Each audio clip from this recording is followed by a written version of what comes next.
এখন উপমার বাবার বাসায় বসে আছি। আমার পাশে উপমা বসে আছে এবং সামনে শ্বশুর শাশুড়ি। শাশুড়ি বললে ভুল হবে, তিনি একটা অমানুষ।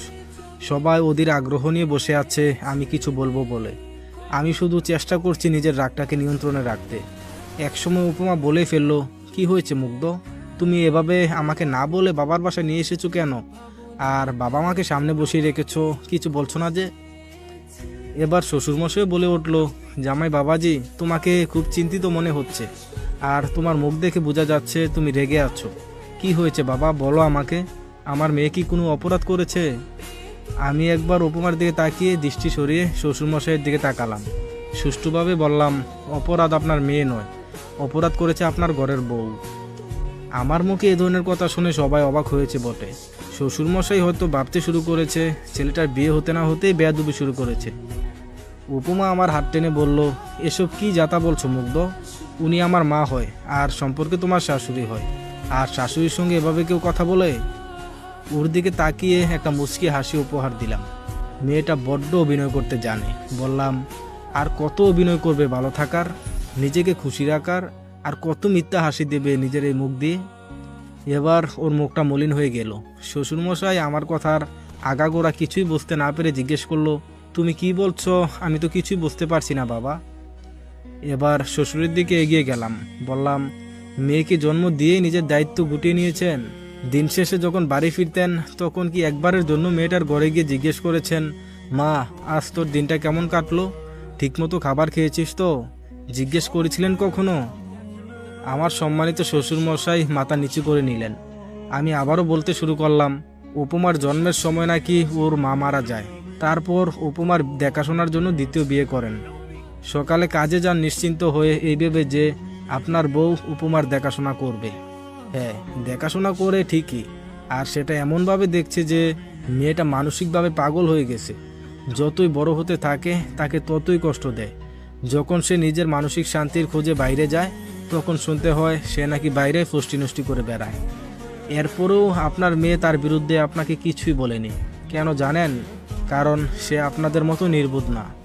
জন্ম দিলেই দায়িত্ব শেষ হয়ে যায় না, বাচ্চাদের ভালোবাসতে হয়, না হলে তারা বকে যায়। কিন্তু উপমা নিজেকে সঠিক রাস্তায় ঠিকই রেখেছে। আপনারা তো পিতামাতা নামের কলঙ্ক। আপনারা যারা গল্পটি শুনতেছেন তাদের মধ্যে হয়তো অনেকেই আছেন আমার আম্মুর বয়সী বা আব্বুর বয়সী। প্লিজ আপনারা পৃথিবীতে টাকা নামক মরীচিকার পিছনে না ছুটে সন্তানের একটু খোঁজ রাখুন। অনেক সন্তান আছে যারা মানসিকভাবে ভেঙে যায়। গভীর রাতে নিঃশব্দে গিয়ে দেখবেন সে কাঁদছে, হোক সেটা আপনাদের কারণে বা ভালোবাসার মানুষের কারণে অথবা আদার্স কোনো কারণে। একেবারেই স্বার্থপর হয়ে যাবেন না। হাজারো বাবা মা আছে যারা ভাবে এখন টাকা কামাই, পরে সন্তানের ভবিষ্যৎ উজ্জ্বল হবে। এই চিন্তা যারা করে তারা আসলেই বাবা মা হওয়ার যোগ্য না। এভাবে চললে একদিন সন্তানকে দেখতে হবে নেশা করা অবস্থায়, শুনতে হবে আপনি নেশাখোরের বাবা মা। আরে রিজিক আপনার আমার আল্লাহ ভগবান গড দেবে। আমিও এই পরিস্থিতির শিকার হয়েছিলাম, কারো সাপোর্ট পাইনি। তখন নিজেকে একাই উঠতে সাহায্য করেছি। তাকিয়ে দেখেছি মায়ের চোখের পানি এবং হাসি। আলহামদুলিল্লাহ, মায়ের মুখের হাসি এবং চোখের পানি আমাকে একেবারেই তুলে নিয়ে এসেছে। আর কিছুরই প্রয়োজন হয়নি। পৃথিবীর সবচেয়ে সুন্দরী রমণী যখন চোখের সামনে হাসি দেয় তখন কোন ছেলে পারে সেটাকে এড়িয়ে যেতে? আমার মা হচ্ছে পৃথিবীর সবচেয়ে সুন্দরী রমণী, যার হাসিতে কেটে যায় আমার ডিপ্রেশন। আমার কথাগুলো শুনে শ্বশুরের চোখ দিয়ে দুফোঁটা পানি গড়িয়ে পড়ল, আর আগুন জড়া দৃষ্টি নিয়ে তাকিয়ে আছে তার বউয়ের দিকে। মিসেস হাসান একটু চুপসে গেছে। শ্বশুরমশাই মিসেস হাসানের কাছে গেলেন, বললেন, মুগ্ধ যেগুলো বলেছে সেগুলো কি সত্যি? মিসেস হাসান চুপ করেই রইলেন। কি হলো, চুপ করে আছো কেন? আমি বললাম, এখন চিৎকার করে লাভ নেই, এখনো তো আসল কথাই বলিনি। এবার সবাই আমার দিকে ভ্রু কুঁচকে তাকালো। উপমা আমায় প্রশ্ন করলো, আসল কথা মানে? তুমি ক্লিয়ার করে বলো বাবা। শ্বশুরের কথায় তার সামনে গেলাম। বললাম, আমাদের বাসর রাতে আপনার মেয়ের ইচ্ছে ছিল তাকে নিয়ে বাইরে হাঁটতে, গিয়েও ছিলাম। আর সেখানেই উপমাকে গাড়ি চাপা দিয়ে মারার চেষ্টা করে। সেটা আর কেউ নয়, করেছে আপনার স্ত্রী, শুধুমাত্র আপনি আপনার সম্পত্তি আপনার মেয়ের নামে লিখে দিয়েছেন বলে। আমার কথা শুনে সবাই অবাকের চরম পর্যায়ে পৌঁছে গেছে। সঙ্গে সঙ্গে মিস্টার হাসান মিসেস হাসানকে সর্বশক্তি দিয়ে একটা থাপ্পড় মারে। টাল সামলাতে না পেরে মেঝেতে পড়ে গেল। উপমা দৌড়ে গিয়ে মিসেস হাসানকে তুলল আর বলল, বাবা এটা কি করছো তুমি? শ্বশুর বললেন, এটা অনেক আগেই করা উচিত ছিল আমার। টাকার লোভ মানুষকে এতটা নিচে নামাতে পারে, আমার ভাবতেই ঘৃণা হচ্ছে। মিসেস হাসানের প্রতি এই ব্যবহারে আমার এতটুকু খারাপ লাগছে না। আমি আরও তার সামনে গিয়ে বললাম, আপনার ভাগ্য ভালো যে উপমার কোনো ক্ষতি হয়নি, তাই শুধুমাত্র শাশুড়ি বলে ছেড়ে দিলাম। আর যদি উপমার শরীরে এতটুকু আঁচল লাগতো না, তাহলে ভুলে যেতাম আমি আইনের লোক, নিজ হাতে আপনাকে মেরে ফেলতাম। আর পরবর্তী সময়ে যদি এই ভুল করার চেষ্টা করেন, তাহলে আমার থেকে খারাপ আর কেউ হবে না। আমার এই ভয়ঙ্কর রূপ দেখে মিসেস হাসান এবং উপমা দুজনেই ভয় পেল। উপমা আমার কাছে এসে আমার দুই গালে হাত রেখে বলল, প্লিজ তুমি শান্ত হও, দেখো আমার কিচ্ছুই হয়নি। ওর কাঁধ জড়িয়ে ধরে শ্বশুরকে বললাম, বাবা আপনার যা সম্পত্তি আছে সব আপনার স্ত্রীর নামে লিখে দিন। আমরা দুজনেই চাকরি করি, আলহামদুলিল্লাহ সুখেই দিন কাটাতে পারবো আমরা। আর শাশুড়ি মা, আপনাকে বলছি, মানুষকে কিভাবে ভালোবাসতে হয় সেটা আপনার মেয়ের কাছ থেকে শিখে নিন। আপনি তাকে এত কষ্ট দেওয়ার পরও সে আপনাকে শ্রদ্ধা করতে বলেনি, নীরবে ভালোবেসে গেছে। যখন চলে আসতে যাব তখনই উপমা আমাকে টেনে ধরে। পিছনে তাকিয়ে দেখি শাশুড়ি মা উপমার পা জড়িয়ে ধরেছে আর হাউমাউ করে কাঁদতে শুরু করেছে। মা তুই আমাকে ক্ষমা করে দে, বিশ্বাস কর আমি টাকার লোভে অন্ধ হয়ে গেছিলাম। তুই আমাকে ক্ষমা না করলে তোর বাবা আমাকে বাড়ি থেকে বের করে দিবে। তার চোখ দিয়ে অনর্গল পানি পড়েই যাচ্ছে। উপমা জানে এখন তার প্রতি সহানুভূতি দেখালে আমি রেগে যাব, তাই সে আমার দিকে মায়ার দৃষ্টিতে তাকিয়ে আছে। আমিও ইশারায় বললাম, তাকে সামলাও। আমার অনুমতি পেয়ে ও মিসেস হাসানকে তুলে বুকে জড়িয়ে নিল। মানুষ ভুল করতেই পারে, সেটা হোক বড় কিংবা ছোট। প্রতিশোধ না নিয়ে ক্ষমা করে দিন, দেখবেন আপনার প্রতিপক্ষ নিজে লজ্জিত হয়ে যাবে। তারপর সেখান থেকে বেরিয়ে বাড়ি আসছিলাম, মাঝ রাস্তায় একটা অ্যাক্সিডেন্ট হয়। ভিড় ঠেলে গিয়ে দেখলাম সেটা আর কেউ নয়, দুর্ঘটনা হয়েছে আমার ভাইয়ের সাথে। রক্তাক্ত অবস্থায় রাস্তায় পড়ে আছে, অথচ আশেপাশের লোকজন তামাশা দেখতে ব্যস্ত। কেউ কেউ ভিডিও করছে, আবার কেউ গেছে লাইভে। ভাই আমাদের সমাজটা এমনই, তাদেরকে আপনার বিপদে পাশে পাবেন না, পাবেন সুখের সময়। ভাইয়া আমাকে দেখে হাত দিয়ে ইশারা করলো, হয়তো ডাকছে। আমি সব রাগ অভিমান জেরে ফেলে দৌড়ে গেলাম ভাইয়ার কাছে। তার মাথাটা আমার কোলে তুলে নিলাম। ভাইয়া আমার হাত দুটো মুঠো করে নিয়ে ভাঙ্গা কণ্ঠে অনেক কথা বলল। ভাইয়ার কথা শুনে আমার কলিজাটা ফেটে যাচ্ছে, পৃথিবীটা শুধু ঘুরছে। রিয়া আমার জন্য তার জীবনটা এভাবে শেষ করে দিল, আর আমি কিনা স্বার্থপরের মতো তাকে একলা ফেলে চলে এসেছিলাম। ভাইয়ার মৃতদেহটা আমার কোলে। তার মৃত্যুর আগে আমাকে কিছু কথা বলে গিয়েছে, যেগুলো শুনে আমার শরীরের প্রতিটা পশম দাঁড়িয়ে গেছে। তার কথাগুলো ছিল, ভাই আমাকে তুই মাফ করে দিস, তোর উপর অনেক অন্যায় করেছি আমি, জানি আল্লাহ আমাকে ক্ষমা করবে না, তুই দয়া করে আমাকে ক্ষমা করে দিস ভাই। আমি তোকে মায়ের ভালোবাসা থেকে বঞ্চিত করেছি, তোর জীবনটাও শেষ করে দিয়েছি। এই অপরাধের ক্ষমা হবে কিনা জানি না।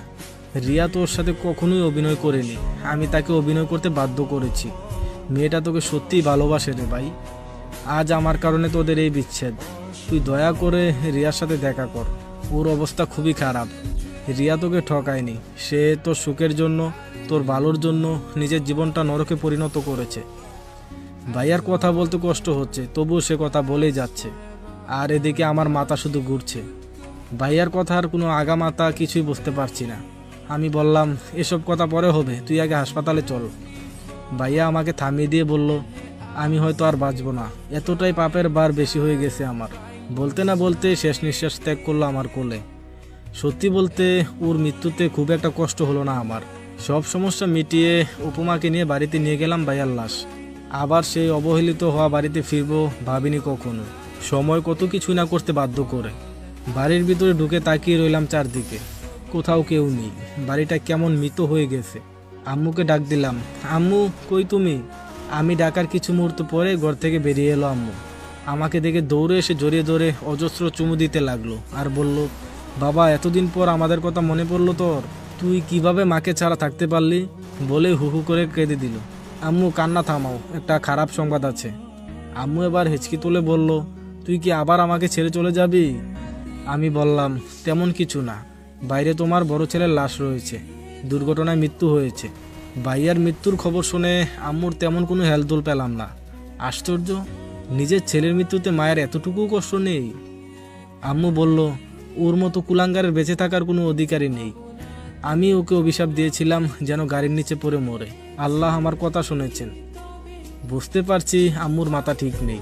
এদিকে বাবাও বাড়িতে নেই, রিয়াকেও দেখছি না। বাবাকে কল করে ডাকা হলো। আস্তে আস্তে পাড়া প্রতিবেশী, আত্মীয় স্বজন সবাই চলে এলো।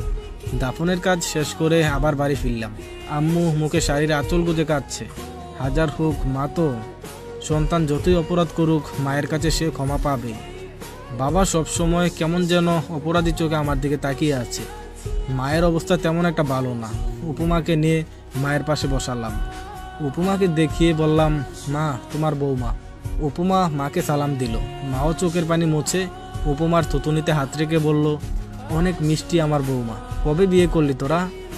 বললাম, অল্প কিছুদিন আগে। তা মা, রিয়াকে দেখছি না যে, ও কোথায়? রিয়ার কথা বলতে মায়ের মুখটা একটু বেশি মলিন হয়ে গেল। বলল, রিয়ার তোর ভাইয়ার ডিভোর্স হয়েছে। মায়ের কথা শুনে মনটা দুঃখ করে উঠল। ডিভোর্স? কিন্তু কেন? মা এবার কেঁদেই ফেলল। বাবা বলল, তোর মা বলার অবস্থায় নেই, আমি বলছি।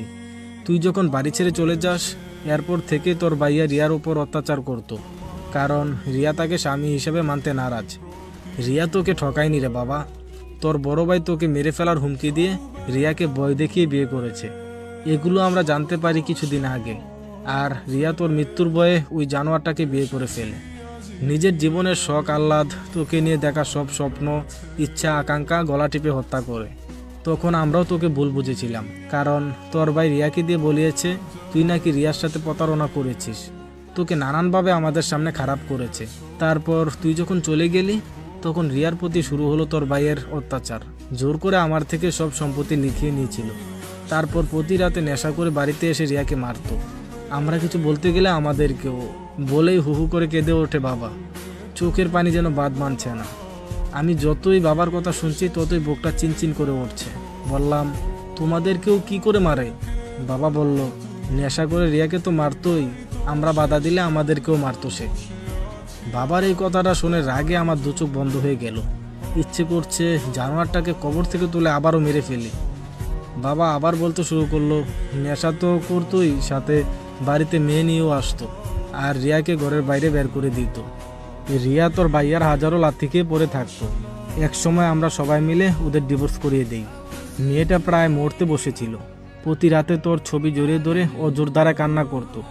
মেয়েটা আজও তোর ছবি জড়িয়ে ধরে কান্না করে। মেয়েটা শুধু কষ্টই পেয়ে গেল রে বাবা। শুধু তোর জীবনের কথা ভেবে মেয়েটা নিজের জীবনটাকে জাহান্নাম করে দিল। ওদের ডিভোর্স করিয়ে দেওয়ার পর ভেবেছিলাম ওর অন্য কোথাও বিয়ে দিব, কিন্তু তার আগেই ঘটে গেল আর একটা দুর্ঘটনা। রিয়ার মুখে শুনেছি কয়েকদিন আগে নাকি রাস্তায় তোর মতো কাউকে দেখে, আর তোর কাছে ছুটে যাওয়ার জন্য রাস্তা পার হচ্ছিল, এপাশ ওপাশ না দেখেই হুট করে রাস্তায় চলে যাওয়ায় প্রাইভেট কারের সাথে ধাক্কা খায়। পা দুটো একটুর জন্য বেঁচে গেছে। বাবার কথাগুলো শুনে আমার মাথায় বাস পড়ার মতো অবস্থা। হঠাৎ খেয়াল করলাম গাল দুটো ভিজে গেছে। আজ চোখ দুটো বেমানি করছে নিজের সাথে। যাকে ভুল বুঝে দূরে চলে গেলাম, সে কিনা আমার জন্য এত কিছু করলো।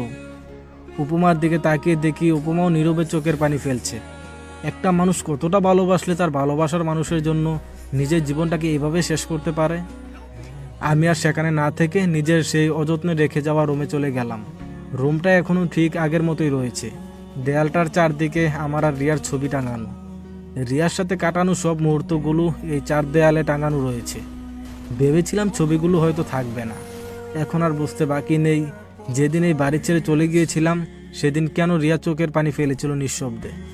হয়তো সে বলতে চেয়েছিল তাকে যেন একা করে চলে না যাই। আমি হয়তো তাকে ভালোই বাসতে পারিনি।